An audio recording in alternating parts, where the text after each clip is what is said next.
The lost COVID generation is a real threat to both individuals and the nation. And we need to trust in the resiliency of people to heal. The American Religious Town Hall is now in session.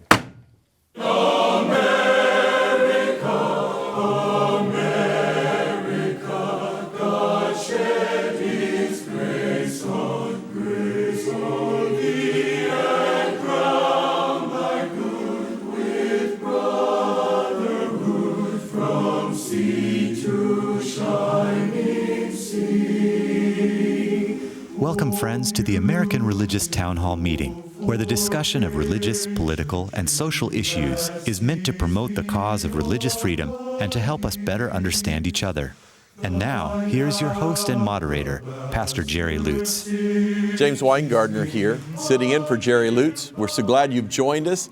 This is our opportunity to discuss important subjects that face us as a nation, as a culture, and people of faith. And so we have this opportunity and we want to take it and seize it with these great panelists that we have. And we're going to have them introduce themselves, beginning with Bishop Michael. My name is Bishop Michael Olson, and I serve as the Bishop of the Roman Catholic Diocese of Fort Worth, Texas.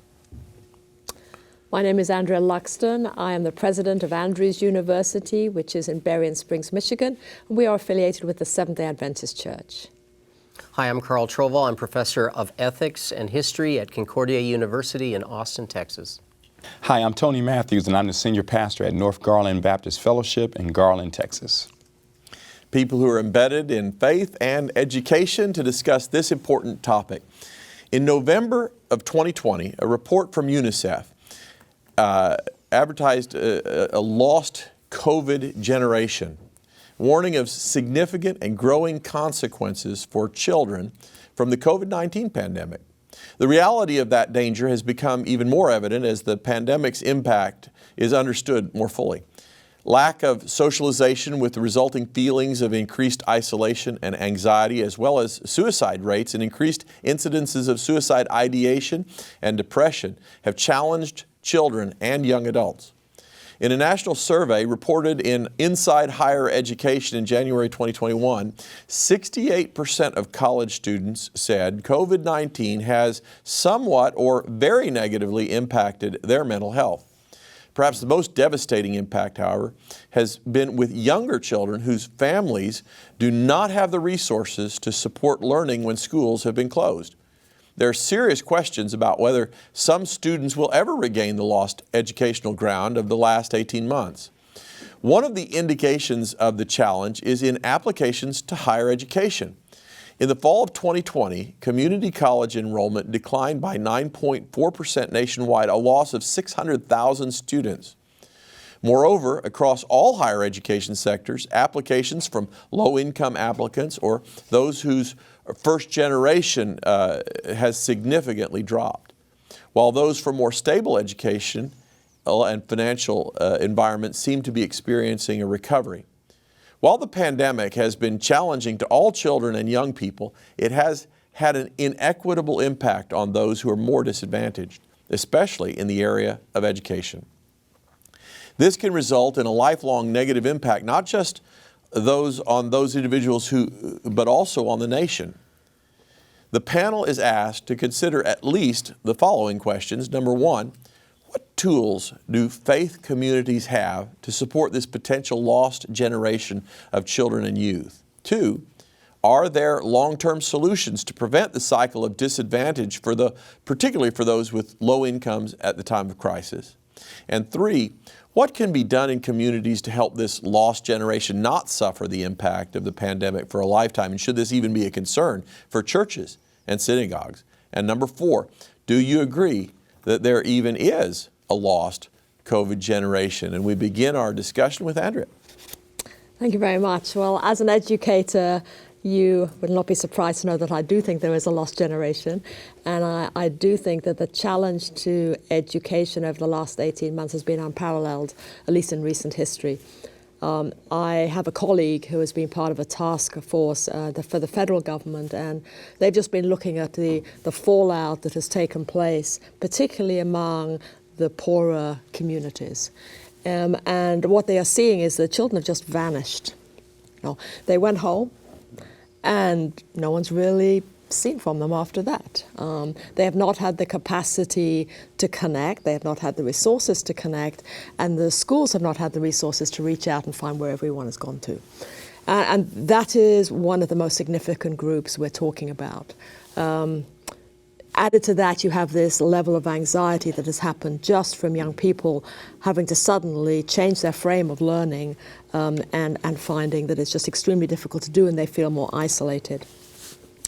I think over time, schools have become a really critical place in our society to help students deal with issues that maybe they can't deal with at home or in any other environment. And you take that away from them, you take that safety net away from them, and they just really fall to the ground. There's nothing really sometimes to pick them up. Sometimes we talk about, at least in our church, we often talk about the three pillars of the church, the home, and the school. Now, what has happened is, in this environment, the school has really struggled to hold up its part of that three-legged stool. And if the home environment is also complex, what is left? And so I do think that faith communities do have a responsibility to look at this problem, recognize it is a real problem, potentially a lasting problem, and say, okay, what can we do? Are there ways in which we can step in to support where the schools have not been able to, through no fault of their own? Thank you, Andrea. Carl? Yeah, sure. Thank you very much. I fully agree with you, Andrea. I appreciate you laying that out. And I agree there is going to be a lost generation. Of course, I don't think we know what that lost generation is going to look like. And I mean, my own experience teaching at Concordia, we went fully online. Essentially, people could have the choice about whether they wanted to come. Most students chose to stay home. I found that some students disappeared.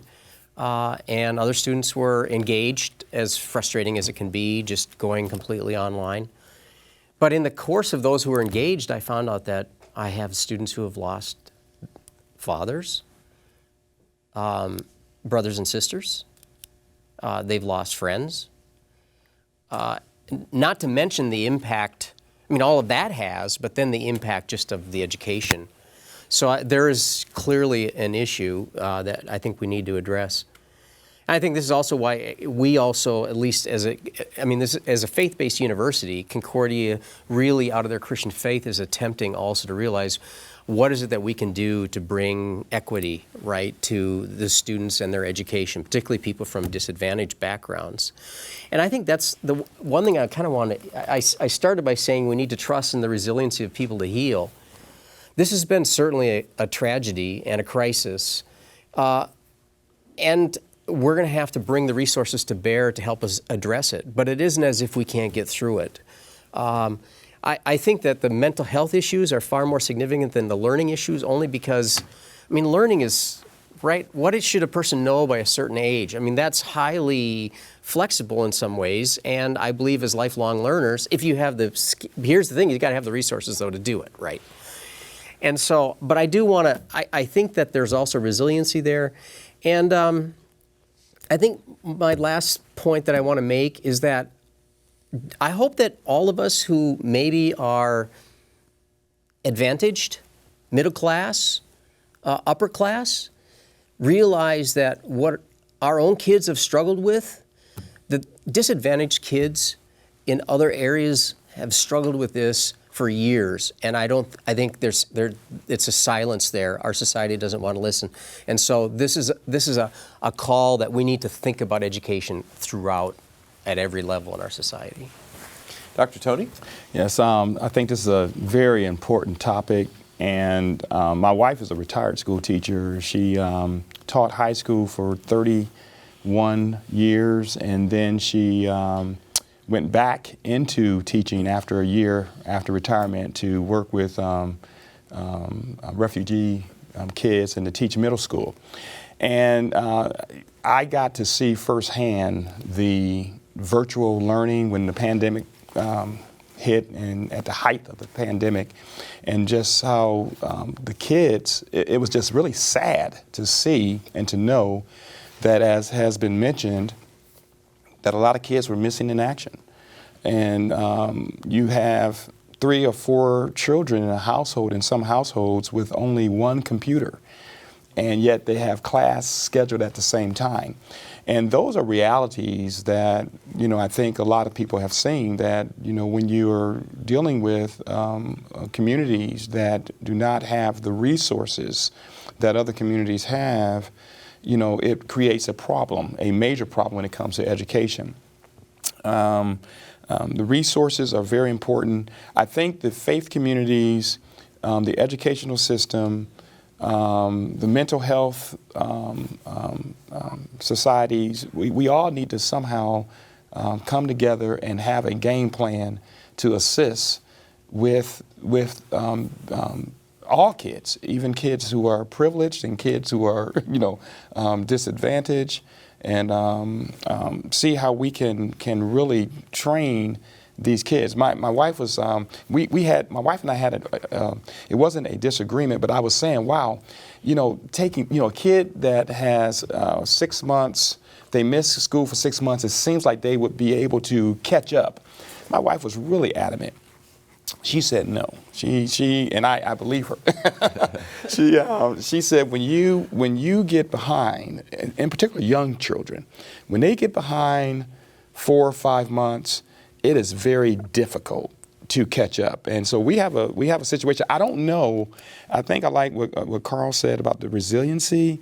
So I'm not quite ready to call it the lost generation, but maybe the lagging.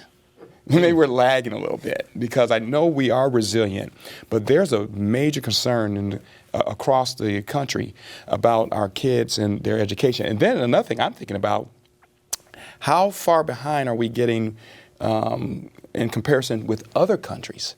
You think about other countries, they did it very well from the reports I read with this virtual learning during the pandemic. One of the common denominators, the pandemic has been worldwide, and some countries have done very well with their virtual learning. But I mean, kids where I was watching it, I said, wow, these kids, where are they? You know what I'm saying? Some of them are, they check in and then you don't see them. What are they doing? It's sad. It really is sad. So I think we are strong enough, resilient enough, educated enough to really bring these people together and see what we can do. And I'll say more about what the church can do later on. Bishop Mike? It's an excellent discussion. I think, education is something we measure, I think, in a society to the level, in the sense of what's required for a human being to have basic participation in the larger society and community, and that looks different across the globe. I think what's become clear in this is that, and I'm hesitant to call it a lost generation yet, because I think it's too easy. There's a segment of the population that'll refer to it as a lost generation in order just simply to assuage themselves in writing them off. Well, they're lost, and they're therefore disposable. And I think nobody is lost that way, or we should never capitulate this. But what's evident, I think, has been already highlighted, is that some folks who have not had access to go online and even to have had habits of using computers, etc., in a way that gives them access to other information in the world today, like another segment of a population is online all the time. And so it's a different transfer. My fear is that this is just going to deepen a chasm between people in our society and along the haves and the have-nots. The challenge is also, though, I think underscoring this as well, is that there is a professed understanding, I think, in our country that the highest good of education is to attain an affluent life. All right, now, for some people, that's actually a possibility, and the education system is directed really by those who have the power and access to do it. For others, it's held out somehow as an affluent society, as sort of to keep them, stringing them along, if you will, a little bit, when it's really, it leads people to despair. All right, I think we need to reevaluate what really is the highest good of an education, and how does it help us to participate in society as one society? What's underscored with education as well is that it's too individualized. In a sense, is that in a certain sense, education is sort of the business where the customer's always wrong. I mean, in a sense, they're at least ignorant. All right, and that's why you go to a class and you get an education to come out of your ignorance into some sense of knowledge, and also a humility about things, where you develop a lifelong sense of learning and a desire to learn, where you never really know it all. And I'm afraid that the idea that education is directed to the goal of an affluent life is accompanied by a sense that you are going to know it all, and you know it all now. And so we have a lot of work to do, I think, in education. I think the church can offer. One of the things is that a sense of community, of advocacy. I think in each of our faith traditions, we're all committed to education in one way or the other. There's Sunday school. We have religious missions directed to schools and education and enlightening people for the sake of the common good. And I think that's an area which we not only have to start, but we're going to have to continue, so we don't have a lost generation. Thank you. Dr. Andrea? Yeah, very, very interesting comments from everybody. And I do agree, I don't like the term lost, because I do think there is the risk, as you say, of people just saying, okay, well, we can't deal with that. Let's worry about the future. But I Tony, I've got to say I agree with your wife. My experience, before I was in higher ed, I was in K-12. And there were those moments, if a child has had a bad year of experience educationally, whether it's just the school they were in, whether for some reason they were excluded and never caught up, whether they were sick, boy, that the amount of extra energy you have to put in to helping that child reintegrate into a school environment, because school is more than about knowledge. I mean, it's a knowledge catch-up, but it is all that sense of some structure, the safety that comes with that kind of structure, how to make decisions in my life. All of that becomes really, really critical. And I think we've lost that. And that, to me, is where it becomes not so much a loss to the individual, but to the nation.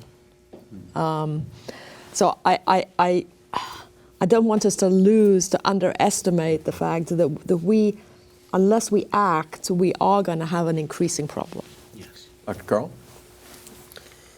Well, I have to bring it because it's on my mind today, so I live in Texas. And, I don't understand. I'm going to just confess, I do not understand our governor and his mandate that you can't require kids to wear masks in school, because I know parents now who have to choose between the safety of their child and the education of their child. And to me, I understand you can't enforce masks. It's hard to get kids to wear masks. I get all that. But here's what I struggle with, and they can't have vaccines. What I don't understand is that because of that, this is exacerbating the problem, because now we have more kids who will not be shown. Now it'll be another year. You can make kids not wear jeans, you can make kids do all kinds of things, and we don't see that as an imposition on their freedom. I don't know why we can't have masks as a mandate in schools to help solve exactly this problem. Yeah. Yeah, I think another aspect, we touched on it, is the whole socialization piece with kids. And, when they're in school, they get that social interaction, which can kind of mitigate some of the mental health crises that we see.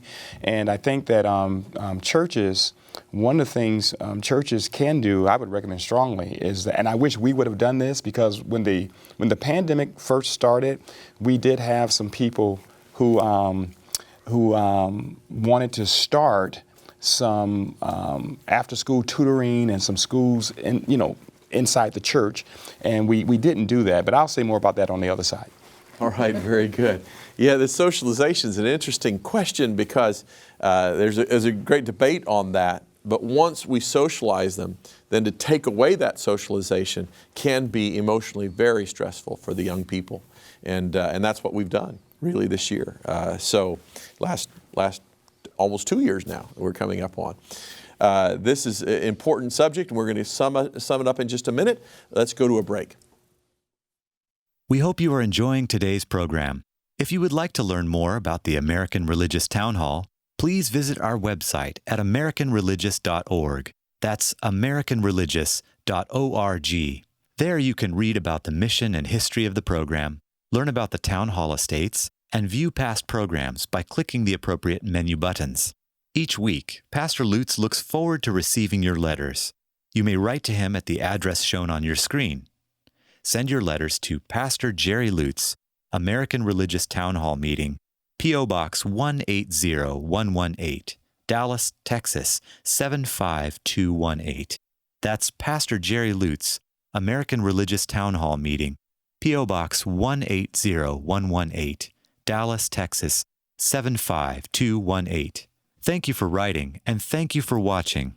And now, back to you and today's closing statements.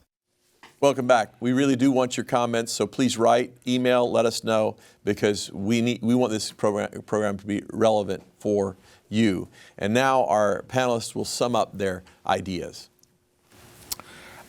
Before addressing some of the more practical concerns that have brought us here regarding education, especially after a year of a pandemic, and still a pandemic that for so many people is not entirely over, quite honestly, I think it's important for us to look at quickly is that what is the highest good in our lives as human beings?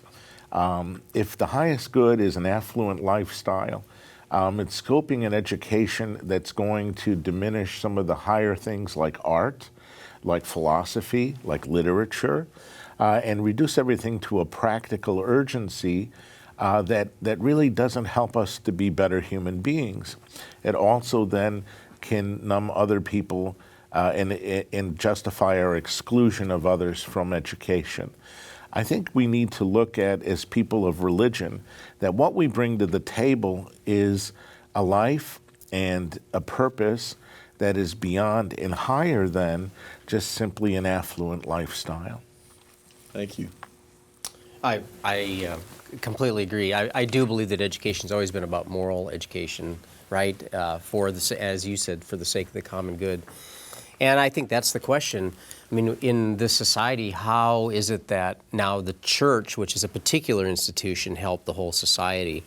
I mean, I think there is expertise in the church. They've run educational systems for, well, thousands of years now. And I think that there are resources there that I hope we in the church can use that in service of society to help our public education system and what they need to do in helping the children. I agree. It's a pretty serious crisis, and I don't know. I'm at a loss of how to solve it, other than to continue to work at helping these students, particularly in helping them adjust societally and with their mental health.